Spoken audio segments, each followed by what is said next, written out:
Os Espíritos do Senhor, que são as virtudes dos céus, qual imenso exército que se movimenta ao receber as ordens do seu comando, espalham-se por toda a superfície da terra e, semelhante às estrelas cadentes, vêm iluminar os caminhos e abrir os olhos aos cegos. Eu vos digo, em verdade, que são chegados os tempos em que todas as coisas hão de ser restabelecidas no seu verdadeiro sentido, para dissipar as trevas, confundir os orgulhosos e glorificar os justos.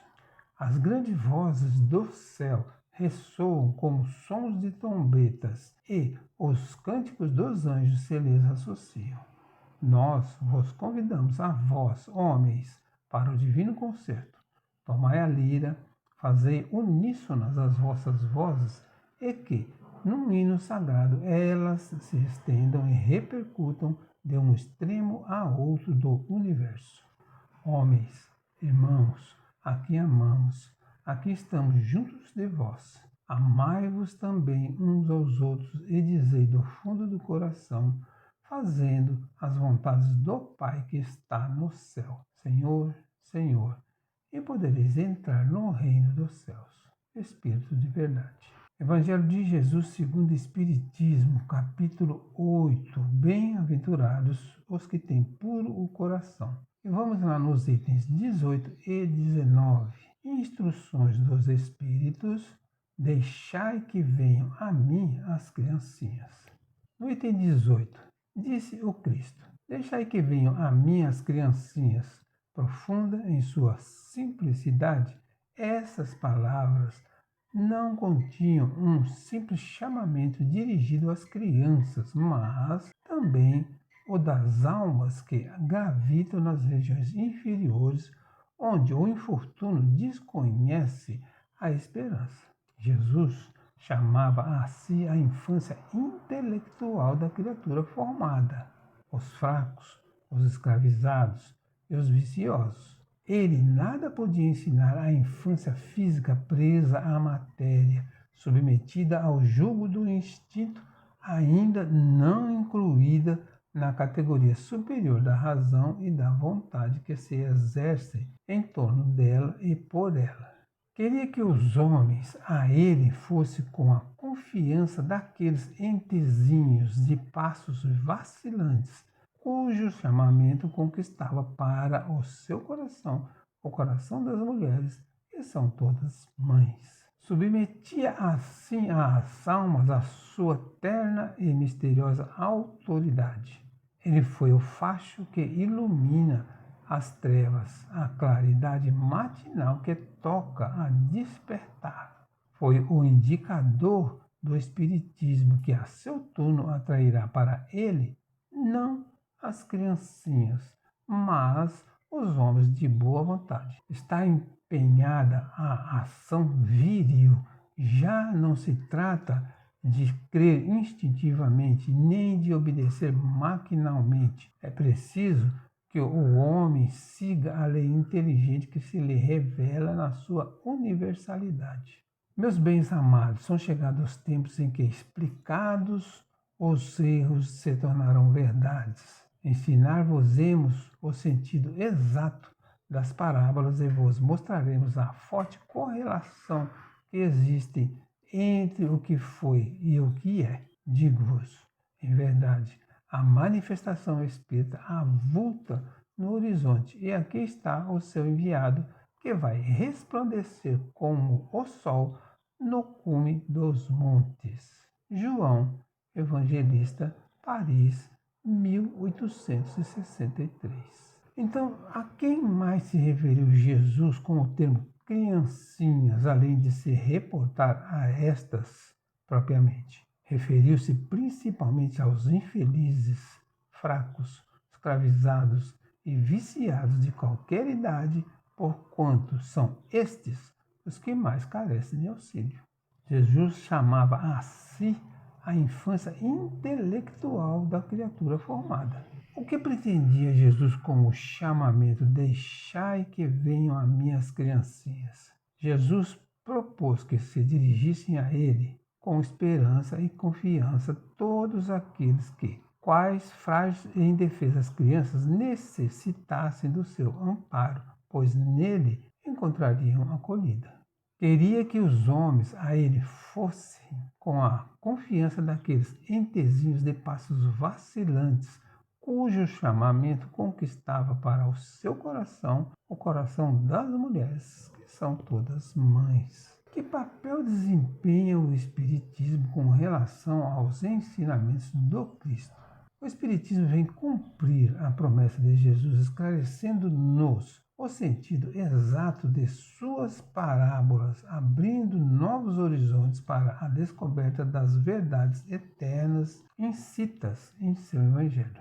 São chegados os tempos em que, explicados os erros, se tornarão verdades. A manifestação espírita alarga os horizontes e aqui está o seu enviado, que vai resplandecer como o sol no cume dos montes. Esse é o João Evangelista falando. No item 19.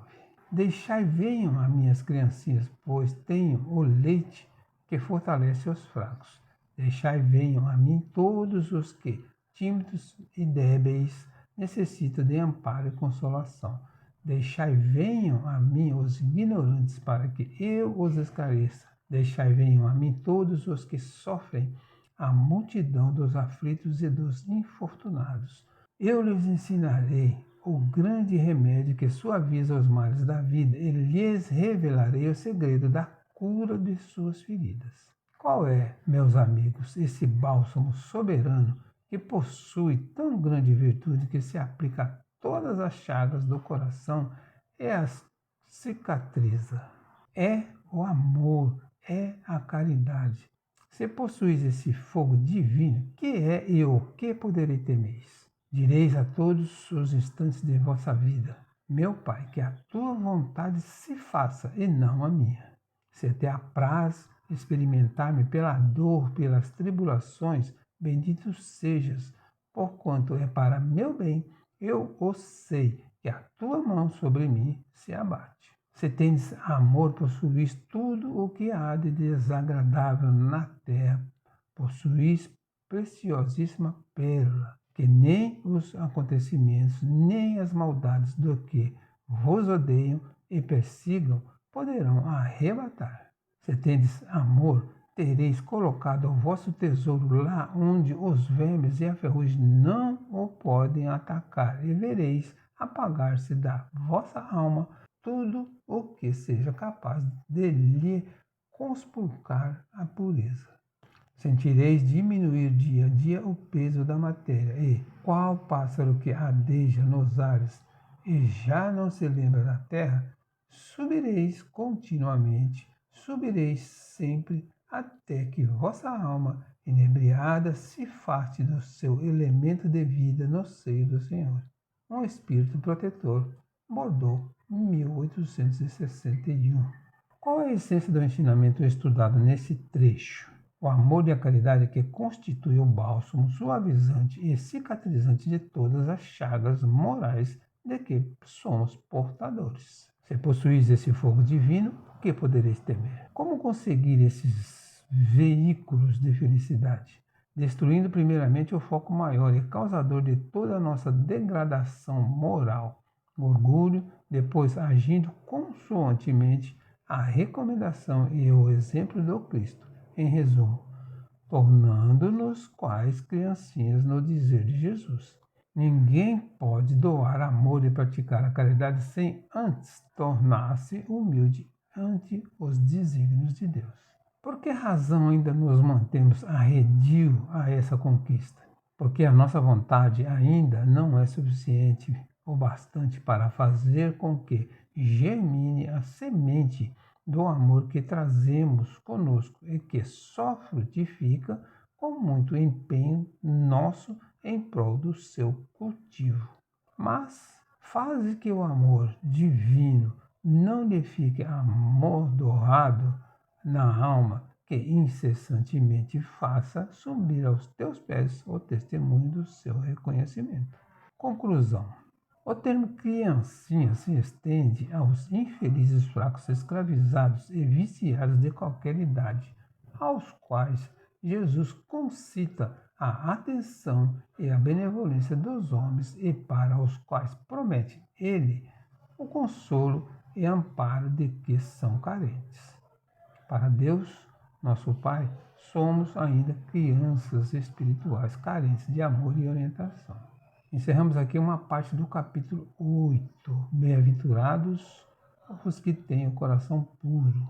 Meu Deus, meu anjo da guarda, agradeço-vos o socorro que me proporcionaste no perigo de que estive ameaçado. Seja para mim um aviso esse perigo e me esclareça sobre as faltas que me hajam colocado sob a sua ameaça. Compreendo, Senhor, que nas tuas mãos está a minha vida e que a podes tirar quando te apraza. Inspira-me, por intermédio dos bons espíritos que me assistem, o propósito de empregar utilmente o tempo que ainda me concederes de vida neste mundo. Que assim seja, graças a Deus e graças a Jesus.